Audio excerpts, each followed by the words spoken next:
اور یزید کو اوپر اور یزیدی پارٹی کو اوپر کرنا شروع کیا تو پھر 5B آ گیا. آپ دیکھیں کبھی بھی انیشیٹو اہل بیت کے چاہنے والوں کی طرف سے نہیں لیا جاتا. یہ تو ہم جواب والی سائڈ پہ بیٹھے ہوتے ہیں, ہمیشہ یہ پنگا لیتے ہیں, ہم جواب دیتے ہیں. جب جواب دیتے ہیں ان کی ہوتی ہے ٹھکائی, پھر یہ کہتے ہیں سکوت اختیار کر لیں.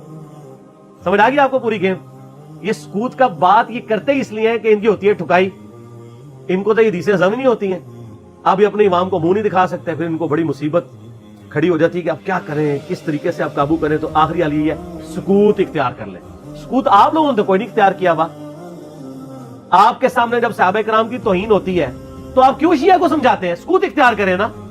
کون سا آپ سے قیامت دن پوچھا جائے گا؟ یہ میں الزامی طور پہ بات کر رہا ہوں. اور آپ کے بڑے بزرگ سیدنا علی اور حسین ابن علی کی گستاخیاں کریں, ان سے اپنے بغض کا اظہار کریں, جب ہم ان کو سمجھائیں تو ہمیں کہتے ہیں آپ سکوت اختیار کریں. تو سر یہ 2 نمبر پالیسی چھوڑ دیں. میں نے پہلے بھی ان کو کہا ہے کہ لوگ گھاس کھانا چھوڑ چکے ہیں. پہلے لوگوں کو آپ نے بے زبان بھیڑے بنایا ہوا تھا, اب لوگوں کے ہاتھ میں قرآن و حدیث آ گیا, اور اس ریسرچ پیپر کے بعد تو یقین کریں ان کے پلے کوئی شے نہیں رہی ہے. یہ ریسرچ پیپر آپ ضرور منگوا کے پڑھیں, ایکسٹرا آرڈنری ریسرچ پیپر ہے, انشاءاللہ آپ کو معاملات کلیئر ہو انشاءاللہ. ٹھیک ہوگی.